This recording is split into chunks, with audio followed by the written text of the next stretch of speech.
9 years of marriage, gone in an instant. With chilling confidence, she uttered 3 simple words: "I'm going on a date." He waited for the punchline, searched her face for hesitation. There was none. She thought he would accept it, that he would be the loyal, pathetic husband waiting in the shadows while she chased her excitement. She was wrong. She had just set in motion the destruction of everything she took for granted. This isn't just a story about betrayal.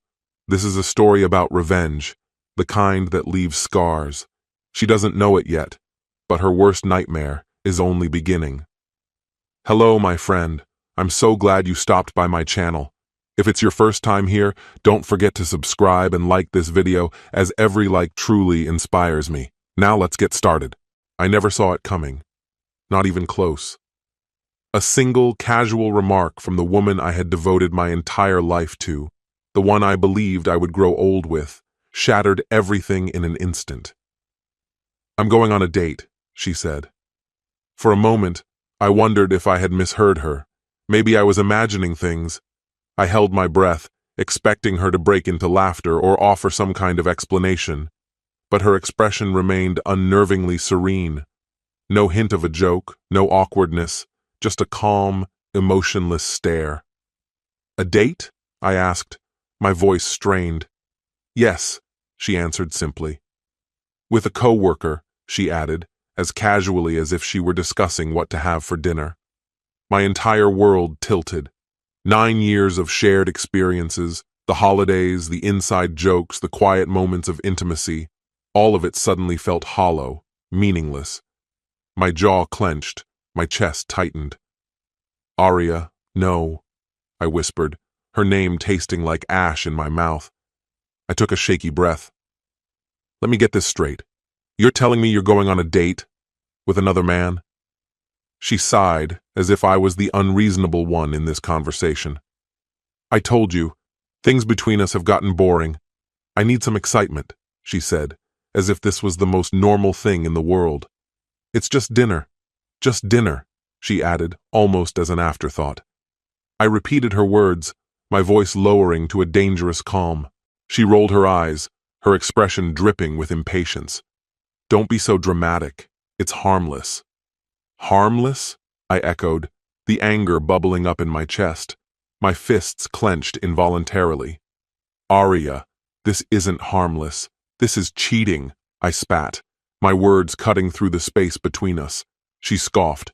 "Oh, don't be ridiculous. I'm not sleeping with him," she retorted, dismissing me with a flick of her hand. And in that moment, something inside me broke. A cruel, teasing smile spread across her face as she stood and slipped into a tight red dress, one she knew I adored. It was deliberate, a calculated move. I should have walked away, should have grabbed a bag and left before I could see anything more. But I didn't. I just stood there, watching her apply lipstick, fists trembling at my sides. "You don't get to do this," I said, my voice dripping with venom. She turned toward me, amusement glinting in her eyes. "Do what?" "Destroy our marriage in real time," I growled, the words tasting bitter on my tongue. She tilted her head slightly, as if pondering my statement. Then she grabbed her purse and slung it over her shoulder like she was heading out for a routine errand. "Relax," she said, her voice almost patronizing. "I love you. This is just something I need to do for myself." Something inside me snapped. "You walk out that door, Aria, and you don't come back." She smirked, running a finger down my chest. "You're so cute when you're mad," she teased, her voice light. I grabbed her wrist and yanked her hand away. "Enough," I hissed, my voice low and dangerous. She chuckled, threw me one final wink, and walked out without another word. I stood there, frozen, as the door slammed behind her, the weight of what just happened crashing down on me. The house felt colder than ever. But something else stirred within me. The anger, the hurt. It all morphed into something darker, a surge of power. She thought she could humiliate me, walk over me like I was nothing. She had no idea what was coming next. I wasn't going to just sit here and take it. I was going to make her regret every single choice. Arya thought she could get away with this. She thought I would be the desperate fool waiting for her while she played around. She was wrong. As soon as that door clicked shut, I went to work. First, I grabbed my phone and dialed Christopher, my best friend. He answered quickly. "Yo, what's up?" he said. "Arya is cheating," I cut straight to the point. There was silence on the other end, then a sharp inhale. "What the hell did you just say?" "She's seeing someone, a coworker," I said, my voice steady, no hint of emotion. "Are you serious?" he asked, disbelief thick in his voice. "Dead serious," I replied, my tone cold. Christopher swore under his breath. "Tell me everything." So I did. I laid it all out, every humiliating detail, every gut-wrenching fact. By the time I finished, he was seething. "You need to get out of there," he said, his voice hard. "No," I said, the resolve in my voice unshakable. "I'm not leaving." "Then what the hell are you going to do?" A dark smile spread across my face. "I'm going to destroy her." I needed proof. I had to document everything. If I was going to win this, I had to make it undeniable. I started with the finances. I tracked our shared accounts, scrutinized every transaction, looking for anything out of place. Then I did something I never thought I would. I went through her phone. She had been careless, too confident. The messages were all there, explicit texts, plans for weekend getaways, flirty emojis, everything I needed to confirm my worst fears. But the final nail in the coffin was a conversation between her and Danny. "Arya, can't wait to finally be alone with you. My husband doesn't excite me anymore." I felt the world shift under my feet. It was worse than I'd imagined. But now I had everything I needed. This was far from over, not by a long shot. "You make me feel alive." The pain in my jaw was excruciating, my teeth grinding so hard I could feel it in my skull. She revolted me, yet she had no idea just how far ahead I was. There was no way in hell I was going to let her stroll back into this house like nothing had happened. While she pranced around pretending to be carefree, I was already making sure she'd have nowhere to come home to. I called a locksmith immediately. "How soon can you change the locks?" I asked. "Tomorrow morning," he replied. "Perfect." I also ordered a new nameplate for the front door, one with only my name on it. Arya's name would be wiped away, erased as if it had never existed. I was going to make her feel what I felt, insignificant, disposable. That evening, she returned home glowing with happiness. The nerve of her. "Hey, babe," she said brightly, as if she hadn't just spent the evening with another man. I forced a smile. "How was dinner?" I asked. Her eyes lit up. "Oh, it was nice," she said, her voice sugary sweet. I nodded, pretending to care. She paused, sensing something was off. "Are you okay?" she asked. I walked over, kissed her forehead gently, and lied through my teeth. "Of course, darling." She smiled, relief washing over her. What she didn't know was that by morning, her entire life would be unrecognizable. She had no idea that she was about to lose everything. The next morning, Arya was in an annoyingly good mood. She hummed while making coffee in the kitchen, acting like she hadn't just destroyed our marriage. She thought she had the upper hand. She thought she could do whatever she wanted, that I would sit back like the dutiful husband while she chased her excitement. She had no clue what was about to happen. I sat across from her, stirring my coffee slowly. "Got any plans today?" I asked casually.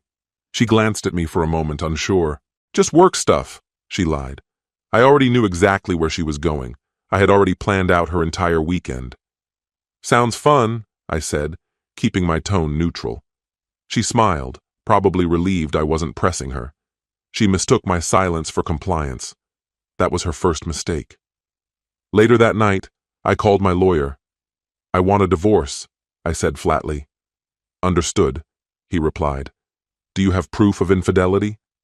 I couldn't stop the smirk from tugging at my lips. More than enough. I sent him the text messages, the details of her trip, the recordings of her justifying everything. "This is solid," my lawyer said. "This guarantees you walk away with everything." Perfect. Because I wasn't just leaving her, I was taking everything she held dear. Saturday morning arrived, and Arya was practically bubbling with excitement. She danced around the house, packing for her weekend getaway. She had the gall to approach me and kiss my cheek. "Don't wait up," she teased, giving me a wink. I forced a tight smile. Wouldn't dream of it. She thought she was about to have the best weekend of her life.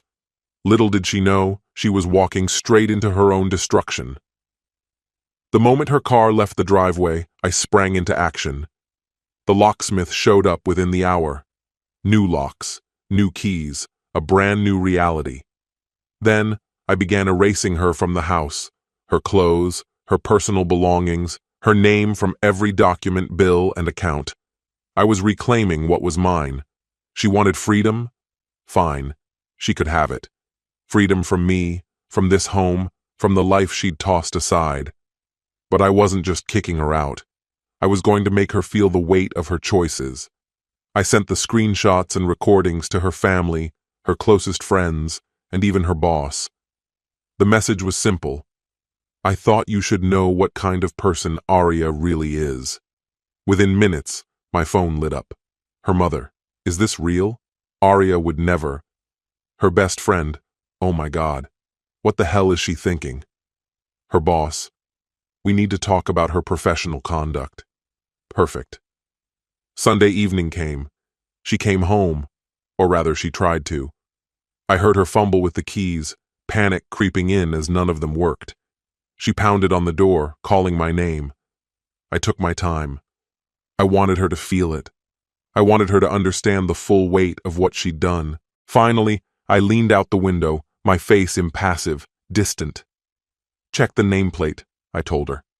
She turned, her eyes scanning the door. When she saw that her name had vanished, her face crumpled. "This isn't funny," she choked out. "It's not a joke," I replied coldly. "This is what you wanted, your freedom." Her eyes widened with panic. "No, no, no, please let me in. I can explain." I shrugged, uninterested. She collapsed against the door, sobbing. Good. Let her feel it. Let her drown in the consequences of her choices. For the next hour, Arya pleaded relentlessly, begging me to reconsider. Her words tumbled out in a frantic stream. She apologized over and over, insisted it was all a mistake, and swore her undying love for me. But it meant nothing. "You can't cheat and then act like it never happened," I said, my voice as cold and unyielding as a glacier. I pressed the phone closer to my ear. "Keep talking, Arya." The color drained from her face as the weight of my indifference hit her. She understood now. There was no going back. In a final, desperate attempt, she turned on the tears, tried to seduce me with promises of change, but I wasn't buying it. "You had your fun already," I told her flatly. "Now you get to face the consequences." She gasped and grabbed at my arm, but I jerked it away with a sharp movement. "We're done. Get out." She hesitated, searching for a reason, a lifeline, anything to cling to. "Where will I go?" she asked. I gave her a cold, almost amused smile. Not my problem. She had destroyed everything we built with her selfishness, and now she'd have to deal with the fallout alone. 2 days later, I placed the divorce papers in her hands. She fought it at first, pleading with me to give her another chance to change my mind, but I didn't waver. "You made your bed," I said, locking eyes with her. "Now lie in it." She broke down in front of me, completely defeated, realizing the magnitude of her loss. For the first time in what felt like forever, I felt an overwhelming sense of peace settle over me. Her downfall didn't stop with me. The consequences were swift, brutal, and relentless. Her family turned their backs on her, with her mother refusing to speak to her. Her employer didn't hesitate to fire her. Sleeping with a coworker while married doesn't exactly make for a glowing professional reference. And as for Danny, the man she'd betrayed me for, as soon as things got real, he disappeared without a trace. A coward, no more than someone who craved excitement but wasn't willing to deal with the aftermath. Aria's world shattered, piece by piece. No husband, no career, no affair partner. She was completely alone. She tried calling me, again and again, but I ignored every message, every ring of my phone. Then, one day, she showed up at my office. I could have had security remove her, but instead, I walked out to the parking lot to face her. She stood there, disheveled and broken, tears streaking down her face, a picture of desperation. "Please just talk to me," she begged, her voice trembling. I didn't answer. She sobbed uncontrollably, her words tumbling out in a desperate blur. "I made a mistake. I never should have. I was so stupid." I raised an eyebrow, unimpressed by her theatrics. "You think?" I replied, my voice dripping with contempt. "I'll do anything," she whispered, her voice barely audible. "I'll be the perfect wife. I'll make it up to you." It was pathetic. I took a step closer to her, keeping my voice low. "Aria," I said, "what do you think happens now?" Her eyes lit up with a flicker of hope. "Will we fix this?" I let out a harsh laugh. "No, I've watched your life fall apart long enough." Her face crumpled, devastated. "You wanted excitement," I reminded her. "Well, congratulations. You got it." She crumpled to the ground, sobbing harder than I had ever seen. I turned and walked away, leaving her alone with the wreckage of her choices. But my revenge didn't stop at just making her leave. It was about ensuring that she would never find her way back from this. She tried staying with friends, but they all turned her away. She tried finding a new job, but no one would hire her after the scandal. She had burned every bridge, and I reveled in her downfall. Meanwhile, I rebuilt my life. A new job, a new home, and eventually, a new woman by my side. Time passed, and months later, I ran into Aria at a coffee shop. She was barely recognizable, broken, with tangled hair and worn-out clothes.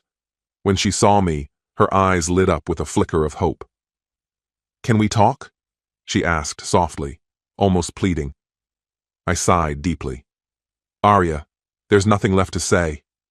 She swallowed hard, her eyes searching mine. "Are you seeing someone?" A smirk tugged at my lips. "Yes." Her face crumbled, the last remnants of her hope dying in front of me. But we," she stammered. "There is no we." I cut her off, my tone final. She trembled, barely able to get the words out. "Do you still love me?" Her voice cracked. I stared her straight in the eyes and said the words that would haunt her for the rest of her life. "I don't even remember loving you." She choked back a sob, whispering, "I lost everything." I nodded. "And you deserve every bit of it." Without another word, I turned and walked away, leaving her standing there, lost in the wreckage of her own decisions. Aria's punishment wasn't just losing me, it was knowing she would never have me again. The divorce was finalized despite her protests. She had no case, with all the evidence stacked against her. She lost everything, her financial security, her reputation, her marriage. She had made her choice, and I had made mine. I walked away, and I never looked back. Because true revenge isn't about taking something from someone. It's about knowing that, for the rest of their life, they'll regret their choices every single day. For the first time in years, I felt the weight of true freedom lift off my shoulders. No more lies, no more deceit, no more betrayal. It was just me, my future, and an infinite horizon of possibilities. As for Aria, she would have to live the rest of her life haunted by the choice she made to let me go. But by the time she realized her mistake, I was already beyond her reach, lost to her forever. Months slipped by, and Aria vanished from the social circles we once shared. The version of herself that people had known was nothing but a shadow. Whispers of her betrayal spread like wildfire, leaving her reputation in tatters. She tried to put herself out there again, dating, but no man was willing to be the second option. She reached out to old friends, but each attempt was met with indifference. Her own actions had buried her, and there was nothing left to do but face the fallout. One night, I found a letter from Arya in my mailbox. I was tempted to throw it away without even opening it, but something inside me, something deep within, compelled me to read it. I had ruined everything. "I don't deserve your forgiveness," the letter began. "But I need you to know that I was wrong. I will regret this for the rest of my life." A small smile tugged at the corner of my mouth. Good. She should feel that regret. But forgiveness? That was something she would never get from me. A full year went by, and I found myself sending Arya an invitation to my wedding. It wasn't because I wanted her there. I just wanted her to see that I had moved on, that I was thriving. She never replied, but soon enough, I heard the news. She had cried for days. Then, by chance, I crossed paths with her one final time. She was almost unrecognizable, her face gaunt, her eyes hollow with exhaustion. "Are you happy?" she asked in a voice barely above a whisper. "Very," I answered, without a second of hesitation. She blinked, swallowed hard, and then said, "I wish—" Her voice trailed off, but I cut her off. "Too late," I said. And with that, I turned and walked away, never to look back. Arya's downfall wasn't some fleeting setback. It was a complete unraveling. She lost everything. Her attempts to rebuild her career were futile, as no one would hire her once her past became public knowledge. Her former employer ensured the entire world knew about her unprofessional behavior. No one wanted to hire a woman who had cheated on her husband and publicly humiliated herself. She tried to rely on her friends, but they turned their backs as well. No one wanted to offer her shelter after she'd destroyed the one relationship that had meant anything. Her parents? They too distanced themselves, too embarrassed by her actions to even let her stay under their roof. She had nothing. No job, no home, no family, no love. Meanwhile, I was just beginning to live. Arya thought losing me was the worst of it, but that was only the beginning. The whispers of her betrayal spread far and wide, through mutual friends, colleagues, and even social media. Some people mocked her openly, while others whispered behind her back. She tried dating again, but it was always the same. As soon as her past was revealed, they pulled away. One man even confronted her directly. "You're the one who cheated and got kicked out, right?" After that, she ran off in tears. Her reputation was beyond saving. No one took her seriously anymore. She wasn't seen as desirable or exciting. She had become a cautionary tale, a living example of what to avoid. People laughed at her, and I flourished. One evening, I found another letter from Arya in my mailbox. I recognized her handwriting instantly. For a moment, I considered tossing it in the trash, but once again, something inside me pushed me to open it. I had ruined everything. "I don't deserve your forgiveness," it began again, and I know that. "But please understand, I was wrong. I will regret what I did for the rest of my life. You were the best thing that ever happened to me, and I destroyed it. I don't expect to hear from you ever again, but know that I will hate myself for this forever." I smirked. Good. She should regret it. But forgiveness? That was never going to happen. Another year passed, and my life continued to flourish. I had a new home, a fresh start in my career, and a love I could truly be proud of. Meanwhile, Arya was still mired in the wreckage she had caused. To make sure she understood just what she had lost, I sent her an invitation to my wedding. Not because I wanted her to attend, but because I wanted her to see that I had moved on completely. She never responded, but I soon heard through mutual friends that she had cried for days. Perfect. Then, by sheer coincidence, I ran into her one last time. She was a mere shell of the woman I once knew. Her eyes were tired, her face drawn and lifeless. "Are you happy?" she asked quietly. "Very," I answered, without a moment's hesitation. She swallowed hard and began, "I wish—" But I cut her off before she could finish. Too late, I said. And just like that, I walked away. This time, for good. Because the true form of revenge wasn't just about reclaiming my life. It was knowing that she would spend the rest of hers forever regretting the day she let me go. This story has come to an end. Betrayal is never just a fleeting mistake. It's a choice, and choices have consequences. Arya thought she could have it all, playing with trust as if it were disposable. But trust, once shattered, is rarely rebuilt. This story isn't just about revenge, it's about accountability. When you break the foundation of a relationship, you don't get to decide how the other person reacts. Love isn't a game, and loyalty isn't an option. It's a commitment. Respect those who stand by you, because once they walk away, there's no turning back. In the end, Arya didn't just lose a marriage, she lost everything. What's your opinion? Please tell me which city and country you watched this video from, and I'll say goodbye to you until the next video. Goodbye.